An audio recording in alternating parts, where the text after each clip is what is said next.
নমস্কার। কবিতা পাঠের সময় এখন। কবিতা পাঠের এই সময়ে পত্রিকা থেকে কবিতা পাঠ এই পর্বে আমরা কবি আলোক মণ্ডল সম্পাদিত কবিকর্ণিকা পত্রিকা থেকে কয়েকটি কবিতা পড়ব। পত্রিকায় মাখন রঙের চাঁদ ছুটছে দ্রাঘিমাংশ পেরিয়ে, এই শিরোনামের অধীনে দ্বিতীয় পর্বর বেশ কিছু কবিতা রয়েছে,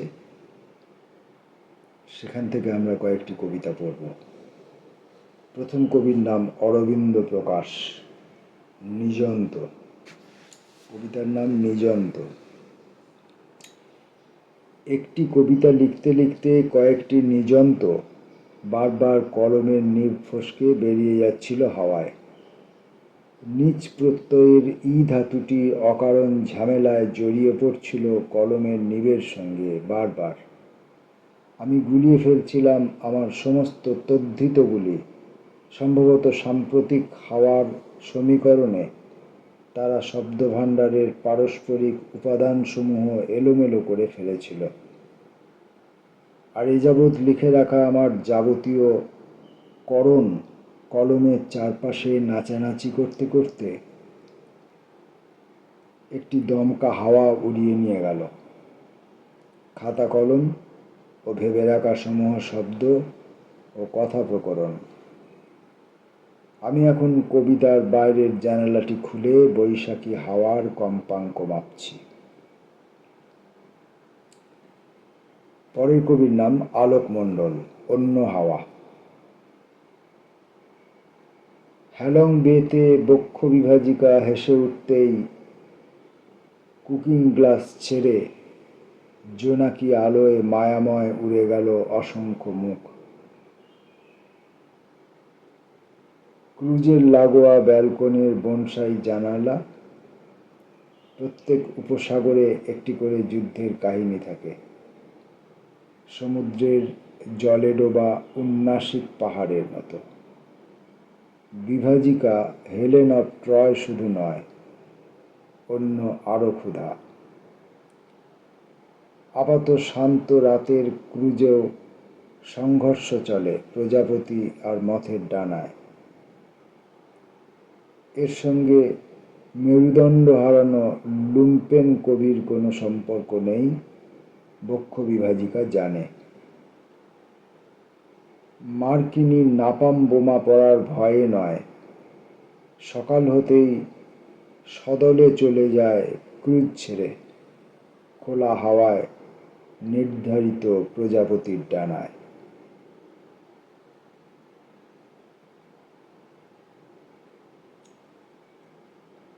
কবিতার দ্বিতীয় অংশ, অন্য হাওয়া কবিতার দ্বিতীয় অংশ। প্রবাল ব্রিজের নিচে নিয়ে যাবে বলে নিয়ে এলে, জল ঠেঙিয়ে এত দূর, ভাটির টান, নৌকো গেল না।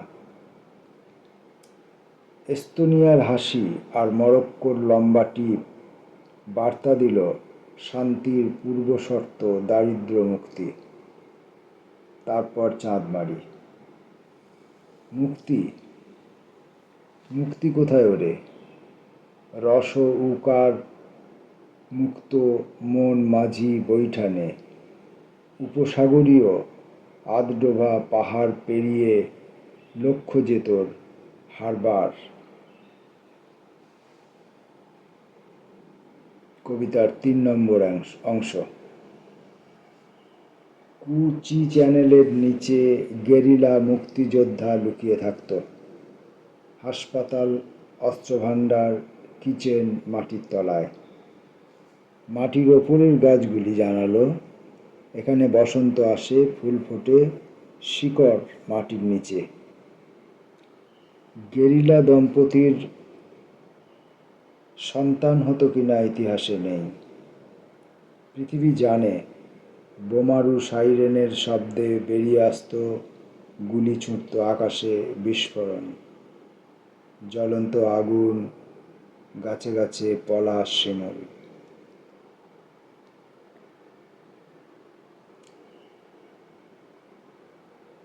কবি অলোক মণ্ডলের অন্য হাওয়া কবিতাটির 4 নম্বর অংশ। উপসাগরের দাঁড়িয়ে থাকা ক্রুজ থেকে কোনো পাখির ডাক শোনা যায় না, তার মানে এই নয় আর কোনো শব্দ হয় না। ভয় থাকে, ভয় আসে নিঃশব্দে। বুকের ভেতরে দিনরাত হেঁটে যায় বুট পরা সন্ত্রাস। ছিপ ফেলা কাঁটায় জিভ লটকে উঠে আসে মাছ। নিঃশব্দে হত্যা দৃশ্য কত শূকর ভেড়া। গণতন্ত্র রক্ষার জন্য রাষ্ট্রীয় হত্যা দেখে দেশ। গণতন্ত্র রক্ষার জন্য রাষ্ট্রীয় হত্যা দেখে দেশ।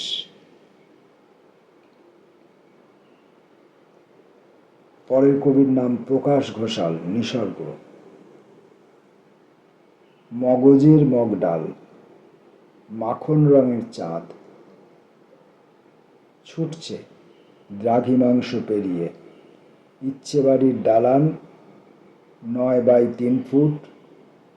স্তব্ধতা বলল, ভাগ্যিস ইঁদুরের সাথে দেখা, কি যে হতো মৃত পাণ্ডুলিপির। ওদিকে দেখো বেগরবাই পৃথিবী, ঈর্ষা আর হিংস্রতা সমানুপাতিক। দুলছে তো দুলছেই। তেজস্ক্রিয় আলো কিছুতেই থামছে না। পাঁজরে অনন্ত সুড়ঙ্গ। আমি এখন যাচ্ছি। আজ বাদে কাল প্রেমিক ও প্রেমিকার আশ্চর্য স্বর বিনিময়। এসো কিন্তু, নিসর্গে দেখা হবে।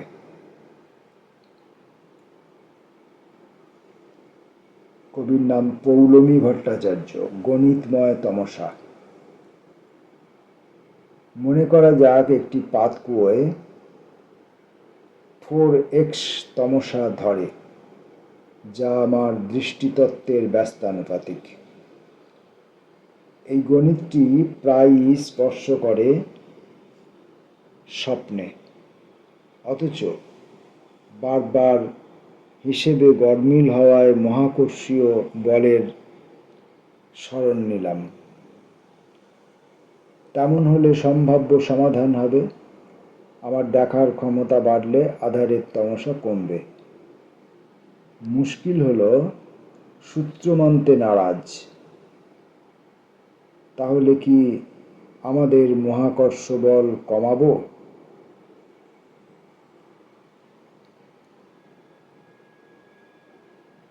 নবকুমার শীল, আমাকে এই দুহাত দিয়ে রোদ মুছে ফেলতে হয়। আমাকে এই 2 হাত দিয়ে রোদ মুছে ফেলতে হয়। নবকুমার শীল। আমার ঠোঁটের আশেপাশের 2-1টি লেবুর গাছ জন্ম নিতে পারে। এদিক ওদিক থেকে তীব্র সমালোচনা তাই দৌড়ে দৌড়ে আসছে। মন খারাপের আগুন নিয়ন্ত্রণে আনতে আজ চলে যাবে আমবাগানে। ওখানে সুরভিদের বাড়ি আর সারিবদ্ধ স্বপ্ন দেখা কয়েকটি মুখ থাকে। ওখানে সুরভিদের বাড়ি আর সারিবদ্ধ স্বপ্ন দেখা কয়েকটি মুখ থাকে।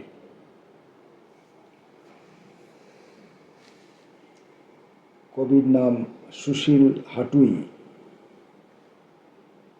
নাকে না লিখলে, মূর্ধন্যয়ে আঁকা, না কে দন্তন্যয়ে আঁকা না লিখলে। আমার ঘরে যতগুলো বাল্ব আছে, ওদের কারোর বয়স 1 বছরের বেশি নয়। তাই আমি ওদের বলি বাল্ব কলি। কিন্তু এতে ধারী টিউবলাইটগুলি আমার বিরুদ্ধে কুৎসা রটাবে ভাবতে পারিনি। একটা হ্যালোজেন কেনার ইচ্ছা ছিল, ভয়ে কিনিনি। যদি টুনি বাল্বগুলো হতাশায় আত্মহত্যা করে। আমার ধারণা ছিল, যেমন বাল্ব থেকে লাল আলো বেরোয়, তারা মার্ক্সবাদে বিশ্বাসী। তাহলে যে বাল্ব থেকে নীল, হলদে অথবা সবুজ আলো বেরোয়, তারা কোন ইজম ভালোবাসে, ইজম শব্দটার মধ্যে কতটা ভিটামিন, প্রোটিন আর মিনারেল আছে তা নিয়ে গবেষণা হতে পারে। হোক। যারা অন্ধকারকে ভয় পাও তাদের সতর্ক করে দিচ্ছি, গবেষণা বানানে মূর্ধন্যয় আঁকাকে দন্তন্যয় আঁকা লিখলে লোডশেডিং শুরু হয়ে যাবে।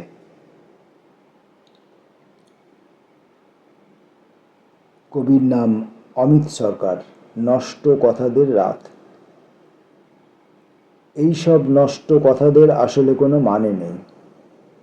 কোনো মানে নেই পরে থাকা রক্তকিন্নরীর ছেঁড়া প্যান্টি বা ব্রায়ের, মানে নেই ইতিহাসের ঠোঁট ও শরীর থেকে ঝরে পড়া ইঞ্চি ইঞ্চি ভুলের উৎসবের। আমি শুধু দেখি বারবার বৃষ্টি নামছে, বারবার ভিজে যাচ্ছে মসৃণ কুয়াশা আঁচল। বুঝে যাই নিরক্ষর আগুনে আমিই তোমাকে পোড়াচ্ছি বারবার। পুড়ে যাচ্ছে বাতিঘর, নষ্ট কলোনির সুবাসিত চাঁদ। তোমার দু চোখের মণি গলতে গলতে ততক্ষণে সাদা হয়ে গেছে। পুরুষালী ক্রোমোজোম বোঝে যতটা প্রমিত হলে রক্তের খোলা মাঠে আদিগন্ত ছুটে যেতে পারতাম হাড়ের আহুতি নিয়ে, ততখানি শস্য আজও ফলেনি আমাদের দধিচি কথায়। হয়তো মায়ের দুধ বমি করে উগরে দিতে পারলে আমাকে আজ ক্ষমা করে দিত রাক্ষস জন্মের এই নিবিড় কৃষিকাজ। রাক্ষস জন্মের এই নিবিড় কৃষিকাজ। অমিত সরকারের কবিতা। নষ্ট কথাদের রাত।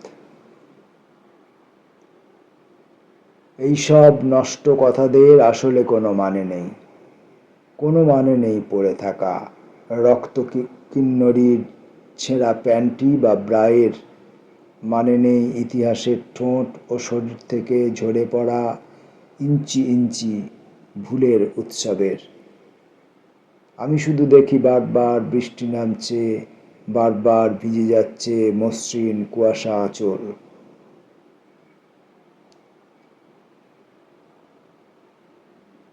অমিত সরকারের কবিতাটি আমাদের একই সঙ্গে মোহিত করে এবং মগ্ন করে, একই সঙ্গে আমাদের গভীরে অবগাহন করায়, আবার উপরিতলে বিস্তৃত হতে শেখায়। কবির নাম নিখিল পাণ্ডে। একসময় বোকা ছিলাম, হদ্দ বোকা। একবার ডাকতেই সশরীরে হাজির। কেউ একটা কবিতা পাঠাতে বলে একগুচ্ছ পাঠিয়ে দিতাম। নিয়মিত ফোন করতাম একে ওকে তাকে। ফোনে না পেলে পরে আবার করতাম, এইভাবে বারবার। এখন আর বোকা নই, পরিস্থিতি চালাক করেছে। বারবার ডাকলেও না শোনার ভান করে থাকি, অন্যমনস্ক হয়ে পড়ি কখনো কখনো। একগুচ্ছ কবিতা চাইলে কেউ একটা দিই, মানুষ বুঝে পুষ্পার্ঘ্য অর্পণ করি। যাদের নিয়মিত ফোন করতাম এখন তাদেরও ফোন ধরি না, একদিন বা দুদিন পর রিং ব্যাক করি। তারা বলে, এই কেমন আছো না আছো জানার জন্যই করেছিলাম। কথার ছলে ফোনের আসল কারণ বুঝতে পারি, মনে মনে হাসি। কেউ জানতে চায় সুদিনের কথা, কবে আসবে সুদিন। স্মিত হেসে বলি, ঘুমন্ত আগ্নেয়গিরির উপর পিকনিকের হাঁড়ি চড়িয়েছে সুদিন। উচ্চৈঃস্বরে ডিজের তালে সুদিনের নৃত্য ভোলার নয়। রাম, শ্যাম, যদু, মধুরা অপেক্ষায় থাকে। ঘুমন্ত আগ্নেয়গিরির জেগে ওঠার অপেক্ষা। হায়, সে কি অনন্ত অপেক্ষা, গণতন্ত্র আমার। কবির নাম অরণ্যা সরকার। তরঙ্গ দাস। আত্মরতির সামনে তরঙ্গ জড়ো করে ভাগশেষ, মুগ্ধ রাখে ছায়াটিকে। তরঙ্গ বাউল গায়, বিদেশ যায়। ওয়েব সিরিজ দেখতে দেখতে সদর কোঠায় অঙ্ক জমায়। সে ঘড়ি কেনে, শখ পোষে, রিসর্ট ভাড়া করে তাকে। সে বয় বয়, আহা সবুজ গানে কি যে রিল্যাক্স। সে পাখিটির ডানা পাল্টে পাল্টে দেয়, পাখি তার সংকট বোঝে। হৃদয় মাঝারে বঙ্গ সম্মেলন, মেডেলে মেডেলে মণ্ডরি। হৃদয় মাঝারে বঙ্গ সম্মেলন, মেডেলে মেডেলে মন বেরি। নিভৃত স্টেশন নেই, আচমকা নেমে পড়া নেই। সে বয় বয়, ধুলোপথে বিরহ আগলে বসে থাকে আয়না মহল, খালি পায়ের গান। কবিতা পাঠের এই সময়ে আমরা কবিকর্ণিকা পত্রিকার থেকে কবিতা পড়ছি। মাখন রঙের চাঁদ ছুটছে দ্রাঘিমাংশ পেরিয়ে। সেই দ্রাঘিমাংশের পেরিয়ে যেখানে মাখন রঙের চাঁদ ছুটছে, সেই জায়গা থেকে আমরা কবিতা পড়ছি। পরের কবির নাম শিশির আজম। সেনাপতির রাজ ক্ষমতা দখল। সকালে বেশ দেরি করে সেনাপতি সাহেবের ঘুম ভাঙল। উপসেনাপতি আর অন্যান্য ব্রিগেডের সেনাধ্যক্ষের সঙ্গে দরকারি আলোচনা সেরে বিছানায় যেতে যেতে রাত ভোর। সকালে বেশ দেরি করে সেনাপতি সাহেবের ঘুম ভাঙল। উপসেনাপতি আর অন্যান্য ব্রিগেডের সেনাধ্যক্ষদের সঙ্গে দরকারি আলোচনা সেরে বিছানায় যেতে যেতে রাত ভোর। হ্যাঁ, স্বস্তিকর আর আরামদায়ক ঘুম হয়েছে। রাজাকে হত্যা করা হয়েছে অনিচ্ছা সত্ত্বেও। রানীকে বন্দি করতে হয়েছে। রাজকন্যা আর যুবরাজ আর রাজার অতি প্রিয় কয়েকজন আমাত্যকে বন্দি করা হয়েছে। কেননা রাজকার্যে ফাঁক রাখা চলে না। একজন কবিকে কয়েদ করা হয়েছে। কবিরা গন্ডগোল পাকাতে ওস্তাদ। সেনাপতি সাহেবের একটাই দ্বিধা, রাজা হয়ে রাজকার্য পরিচালনায় কোন পোশাক পরা উচিত, সেনাপতির না রাজার, রাজার না সেনাপতির। বলা তো যায় না প্রজাদের মন মর্জি কখন কিরকম দাঁড়ায়। কবির নাম গৌরীশঙ্কর সিংহ। তাসের কথাটি। শহর জুড়ে একটুও হাওয়া নেই। বন্ধ কৃষক বাজারের ইস্তেহার বিলির কাউন্টার। সুফল বাংলার ঝাঁপ বন্ধ। কয়েকটি মাছি আলাপে মেতেছে পরিত্যক্ত কুমোরের পাড়ায়। রক্তবর্ণ কৃষ্ণচূড়ার মেজাজ তিরিক্ষি। সবুজে লালে এত মাখামাখি বাতাস ভালো নয়, ভালো নয়। অথচ মাসটা বৈশাখ, পথে পথে লালের ছড়াছড়ি, মাঠে ঘাটে গেরুয়ার আজান। দূর থেকে বন্দে মাতরম ধ্বনি তুলে কারা যেন কাকে আপ্রাণ ডাকছে। লুটতরাজের পোস্টার ছাঁটা কবন্ধ দেওয়াল, নোনাধরা হেলে পড়া তিলক আঁকা মানুষের মিছিল শহর পরিক্রমা করতে করতে কার যেন জয়গান করছে। সে মানুষ না দেবতা কিছু বোঝা যাচ্ছে না। শহর ফাটা আলোর দিকে তাকিয়ে আছে। বিশাল গ্লোসাইনের শপিং মলে বসে ধুঁকছে এমএ পাস বেকারের চোখ। কোন দিকে সে নিজের দৃষ্টি রাখবে বুঝে ওঠার আগেই এপিসোড শেষ। পরের পর্ব শুরুর আগেই নির্ধারিত বিজ্ঞাপন বিরতির সহজ নিয়ম। শহর জুড়ে একটুও হাওয়া নেই। শুধু ইস্কাবনের টেক্কা একা পড়ে আছে মরা ঘাসের পাশে। তুমি একবার এসে তাকে তোমার সংগ্রহে যদি রাখো তবে বেঁচে যায় এ তাসের শহর।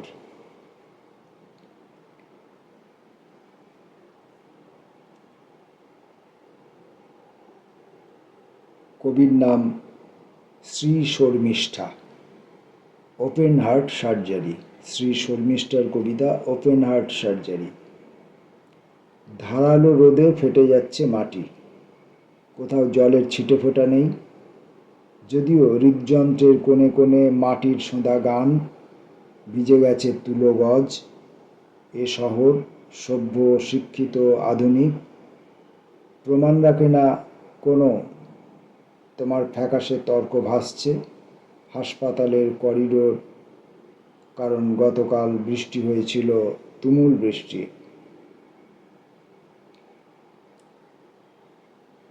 ইউটোফোবিয়া, অনুরূপা পাল চৌধুরী। আত্মহত্যার হরিদ বনে দুটো চোখ সদয় করি, আঙুল গলানো আপেল একটা, অ্যান্ড্রয়েড জবানবন্দি যেন মাখন বোলানো পূর্ণতা, নেশা খুলে রাখছি। লার্ভার ভিতর স্পিন রোল, কংক্রিট ঘুমের লালনগুলো, ভাগযোগের সিন্ড্রোম প্রজাপতি। রাজনৈতিক ব্লক থেকে জোয়ানিক ব্লাউজের শিশু, কাতরতার পাকস্থলী লুকিয়ে দেখি সরীসৃপ। হিসাব কষা বিয়োগের বাজার বিক্রি, সিরিজের আঁচড় কিংবা টেবিল স্ট্রোকের টকবক। নির্দিষ্ট মৃত্যুও শব্দের কত কাছাকাছি। ব্যর্থ গলির ঘোড়া হয়ে আছি সাদা চিবুকের ঘিলুটিলু। মোমগত মৌচাকের ছায়াছবি, লিবিডো আকাশের জিরো জিরো ঘামের কুয়া ভাঙা জেলি। একমুখ জয়গানের গলিত রাস্তার হেঁটে চলা পায়ের পুঁজিবাদ।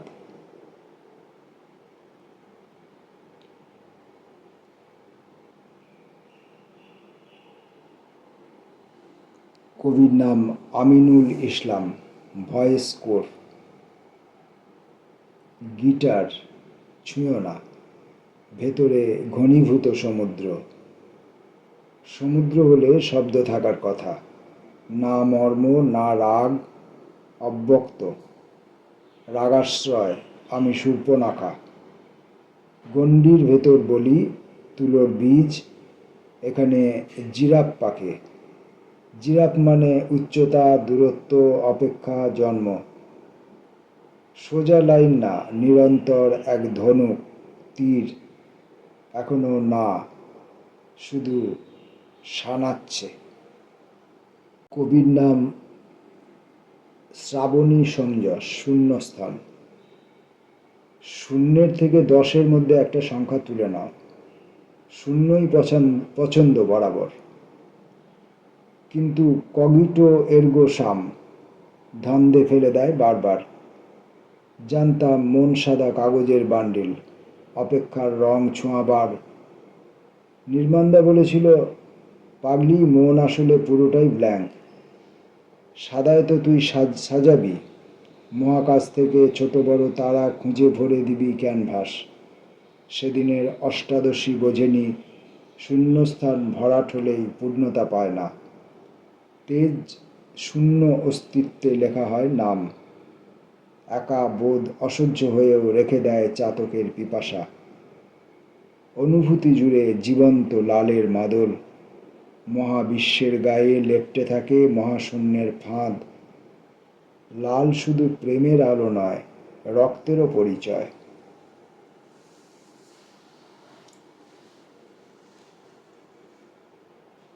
পত্রিকা থেকে কবিতা পাঠ পর্বে আজকের এই সময়ে আজকের মতো শেষ কবির নাম জয়ন্ত চট্টোপাধ্যায়, রবিবার। বিছানা ঝাড়ার ঘোষণায় কোনো মধুগন্ধ নেই, যতটুকু টান শুধু আদায়ের দায়। ক্লান্ত উত্তর শুনে বিরক্ত রমণী বাণী অবধারিত। সামান্য যোগানদারের তুচ্ছতা নিরাবরণ করে যাঁর রাগমোচন, তিনি তামাটে রঙের কোনো ক্লিওপেট্রা বা যাজ্ঞসেনী নন, তিনি তিক্তভাষিণী। সেলুনেও সমান্তরাল সংলাপ। ছেড়ে দাও না ভাই, তুমি তো আর গভর্নমেন্ট সার্ভেন্ট নও, ব্যবসা করো। অন্য দিনে হলেও তোমার সমস্যা নেই। বুঝি শব্দ ভীষণ সংক্রামক এবং সর্বত্রগামী। রবিবার সবার নয়। সামান্যের গর্তে বসে অসামান্য সৃষ্টি যে কখনো সম্ভব তা মানবে না কেউ। হাজার রিকশাওয়ালার ছেলে মেয়ে হারিয়ে যায়, মাত্রই কখনো একজন আলো হয়ে জ্বলে ওঠে। সেই আলো কিভাবে জ্বালাই? হাজার চাইয়ে চাপা পড়া স্বঘোষিত রাজার মুখ আর অন্ধ্রফেরত নির্মাণ শ্রমিকের মুখ এক হয়ে যায়। সকণ্ঠের সংলাপ শুনে কিছুটা তৃপ্তি। ছেলের টিউশন, বাজারে, হাটে, চায়ের আড্ডায় একই অভিজ্ঞতা নিয়ে যে বারটি টাটা বলে অন্ধকারে ঢেলে যায় তাকে বলে রবিবার। ছেলের টিউশন, বাজারে, হাটে, চায়ের আড্ডায় একই অভিজ্ঞতা নিয়ে যে বারটি টাটা বলে অন্ধকারে ঢলে যায় তাকে বলে রবিবার। কবি কর্ণিকা পত্রিকা থেকে কয়েকটি কবিতা পড়লাম আজকের মতো। এখনো আরও অনেক কবিতা পড়ে রইল, যে কবিতাগুলো আমরা পরের ভিডিওতে পড়তে পারবো। নমস্কার।